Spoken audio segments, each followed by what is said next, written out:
is Veronica again. And I was the one who was talking about the gardening.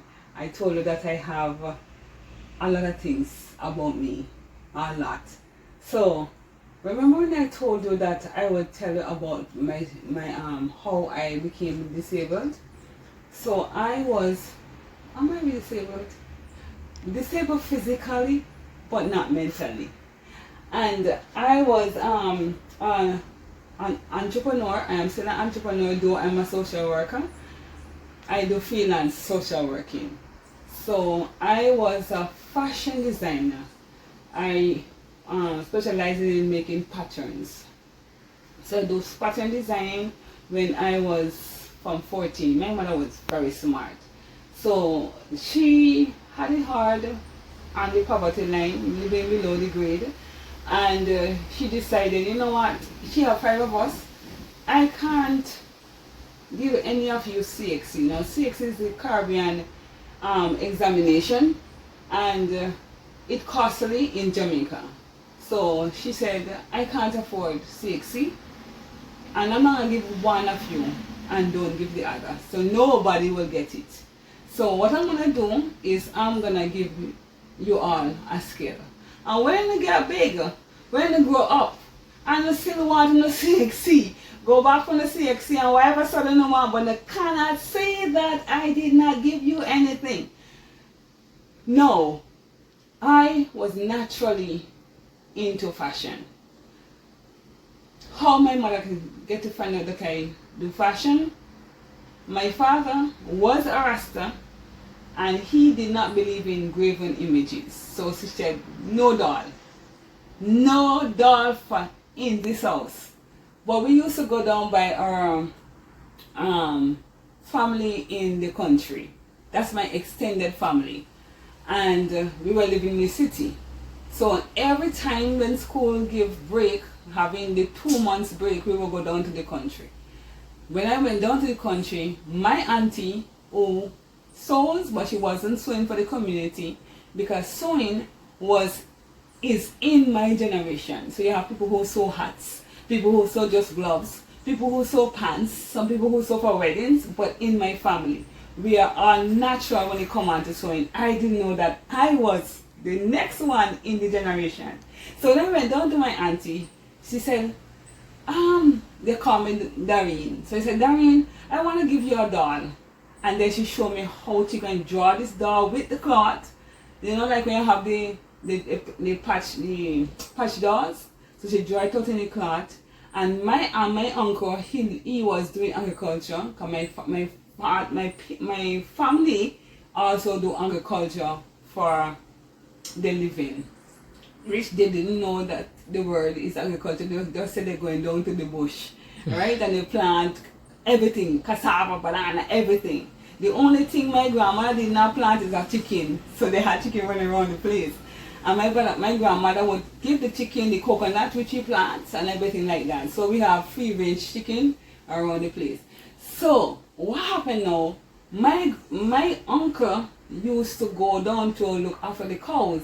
He loved me very much. So he saw my auntie making a doll for me. And that evening, he come home with the tail of the cow. He cut off the hair, the hair at the end of the tail, and give it to my auntie. And my auntie showed me how to sew it onto the head of the doll. And so I had my first doll. She also showed me how to cut out the clothes.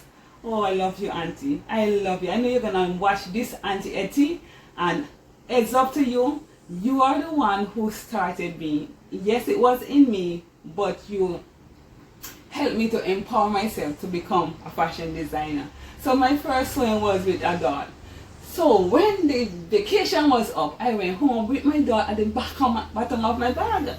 And when I went into the home, to my home, I hid the doll underneath the cellar, because I know it was against my father's wish.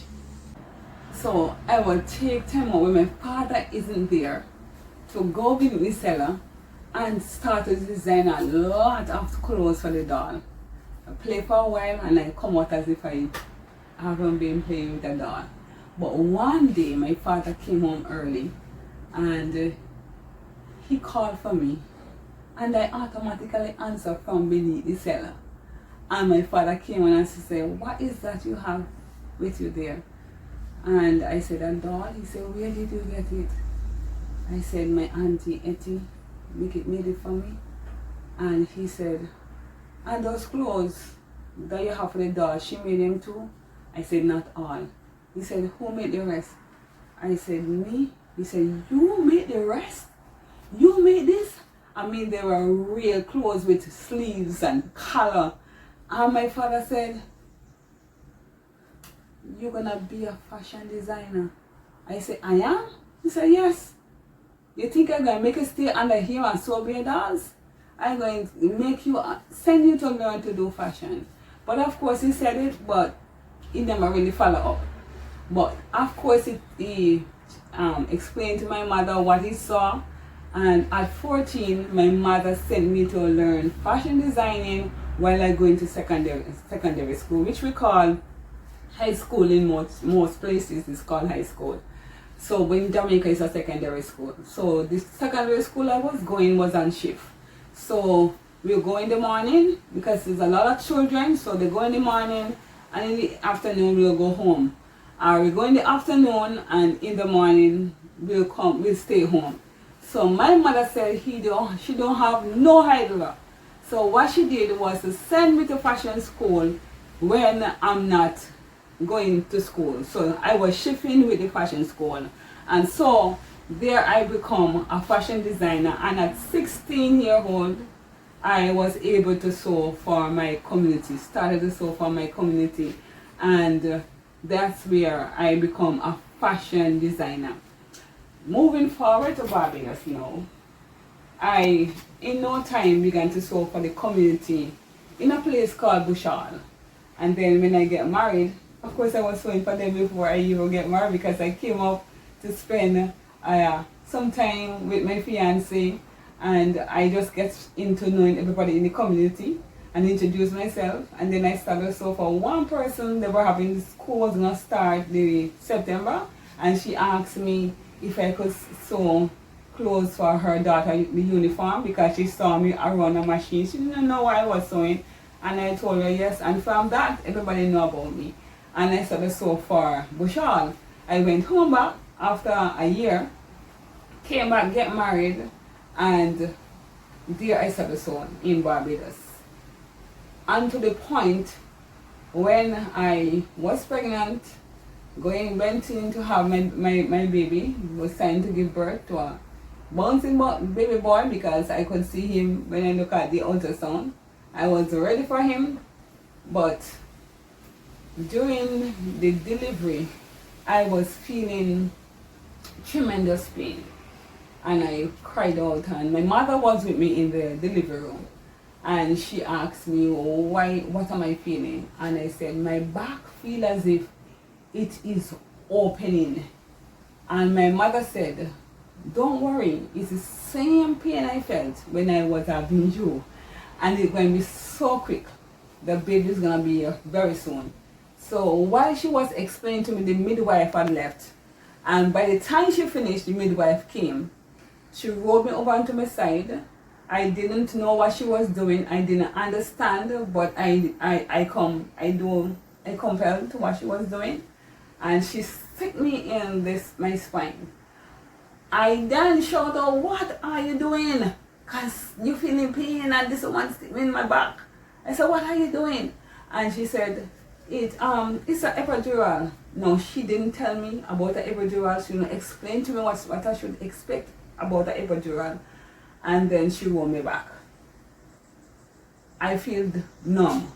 After studying, after the effect, I realized that is just a normal part of having a epidural anesthesia. You will feel numb, but I did not know. And I was wondering, Lord, what's happening? I didn't ask no question. I just lay down there. And then she said, "My God, the baby crying," and they rushed me to the delivery room. When they carried me to the delivery room, in no time the baby was out. Just like what my mother said. In no time. But after the midwife took the baby and left with my mother, I could see him, he was alive, screaming, and he left with him. Then I feel a headache. No, that is normal when you get a epidural, but I did not know. Then I started vomiting, and then I started pass water uncontrollable. Now that part is also normal in having an epidural. That can be one of the effects. But I did not know because nobody explained to me what is an epidural, what is the side effect, if I want it. I didn't sign to get it. That was it. The doctor came in and she was a trainee doctor. And she questioned me, why are you vomiting? Why are you doing this? And I between each gulp of explained to her, then she went out for what I call them, a spatter or something for me to spit in. And she said, when it is subsided, I will come back. She came back and she do what she have to do. They have me there and they leave me on the ward. And the baby was quiet. I was lying down quietly, and then in the morning, because I went straight to sleep.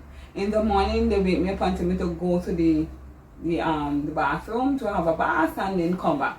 The baby was quiet, still sleeping from he was born. Didn't make a sound. When I went into the bathroom, I realized that the whole place was moving. And I hurried up, bathed, and reached for the wall and head for the bed and just dropped myself in the bed.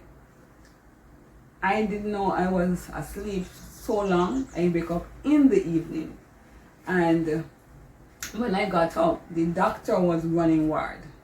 Now, he took my dockets and he looked at it, and then he said, you are free to go home. He's gonna discharge me. A lady from my church, she's an EMT or a paramedic. She came to visit just in time when the doctor said I can go. So they put me in the wheelchair and she took the baby. My husband walked beside the wheelchair, pushed me, and we went home. Came home, but I was feeling extremely tired. I don't know, feeling extremely tired. I get visit from the children, from my son family, my husband's family, and the nieces and the auntie. And they were just happy to see me. Baby still sleeping, not making a sound, still sleeping. Put him in the cradle and they just talk to me. But after I said to them, I feel rather tired, I'm going in. So I went in and I lie down, and in the middle of the night, I didn't know I fell asleep, and I slept so long. In the middle of the night, I hear the baby crying out for the second time after its birth, screaming so loud, and I jump up. And when I jump up, I felt my body going down, and that is it. I ended up in the hospital. They told me I had a stroke, and this is the effect of the stroke. One side, I can't, this is the furthest I can carry my hand. I can walk, but with a limp. I mean, everybody see me, did you have a stroke? Because it's so obvious. Did you have a stroke? But it did not stop there. I decided I'm not going to stay down. So this is how I became challenged. I lost the use of my right hand. Until now, I cannot use my hand to cut nothing, to do nothing. Except I can use it as a paper holder to hold my material, or I force it to hold anything I'm carrying. I force it to hold it, and I will carry it for a little distance, and then it just get relaxed and let it go. And I prepare my mind to hold on to it. But I don't do it often enough because it sometimes is stopping me from what I intend to do for the day. If I should pay attention to it, I wouldn't get to it what I get to now. So it's 24 years since I have it. Now, I am still a fashion designer. I sew for the community. And in my next video, I'll continue this discussion, or this exciting story of my journey towards my goal for the disabled community and the wider Barbados and the Caribbean. Bye until next time.